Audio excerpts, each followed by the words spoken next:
সবাই কেমন আছেন? আশা করি আলহামদুলিল্লাহ ভালো আছেন।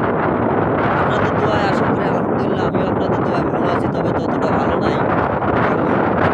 প্রবাসের মাটিতে যখন আসছি বাংলাদেশ থেকে ইন্টারন্যাশনাল ধানসিঁড়ি ট্রাভেলসের মাধ্যমে।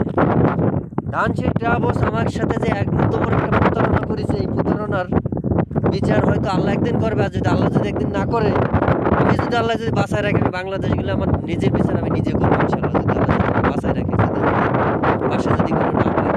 কারণ একটা কথা আছে, মানুষ টাকার জন্য অনেক নিচু হতে পারে, কিন্তু এতটা নিচু হওয়া ভালো না।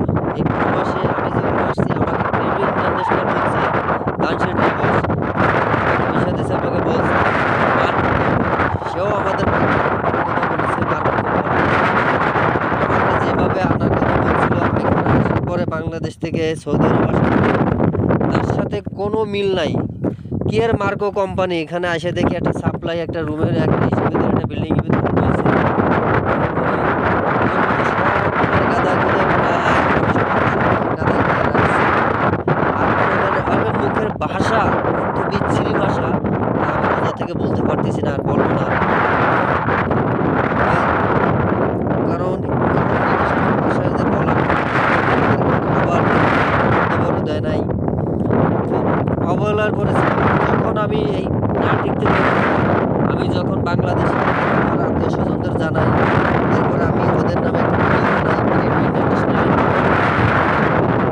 তখন আমি মোবাইলে ভিডিও দেখি সবার সাথে এই ব্যাপার কথা বলছে। আর আমার সেই ভয়েসগুলো রেকর্ডগুলো শুনে আমাকে নিয়ে যে অনেক অত্যাচার করছে, যে অত্যাচারের বাইরে এমন অত্যাচার করছে। আমি 21 দিন অসুস্থ ছিলাম, 21 দিন। কারণ ওরা যে কথা কাজে কোনো মিল নাই, মার্কো কোম্পানি ওরা সম্পূর্ণ মিথ্যা কথা। কারণ এটা জালিয়াতি।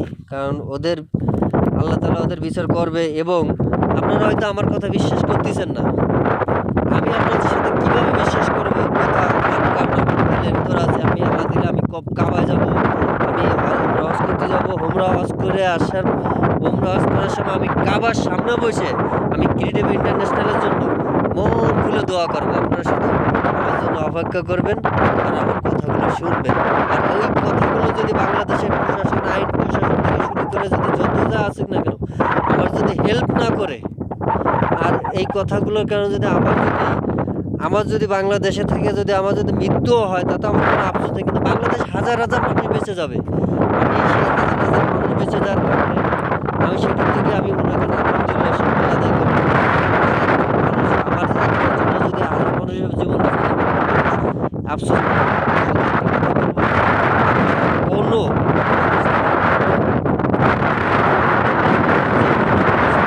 মাধ্যমে সরাসরি করে অনলাইনে বিজ্ঞাপন দেয়, এই সম্পূর্ণ কাজে কখনো নিয়োজিত পেয়ে আপনারা কেউ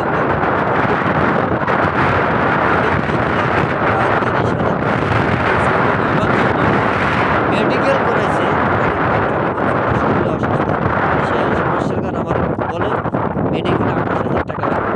28,000 টাকা আমার কাছ থেকে আমার অনেক কষ্টে আমি আল্লাহর দরবারে যে আমি যদি বলবো, আপনারা সেদিন মনগুলো শোনার পরে আপনারা কথাগুলো দিয়ে যা কিছু মন চায় আপনারা সেই সময় আমাকে বলবেন, আমি সেই সময় মাথা পেতে নেব। আপনাদের বিচার আইন আমি সেই সময় দেখবো। ইনশাল্লাহ আপনাদের জন্য দোয়া করবেন সবাই। আসসালামু আলাইকুম ওয়া রাহমাতুল্লাহি ওয়া বারাকাতুহু।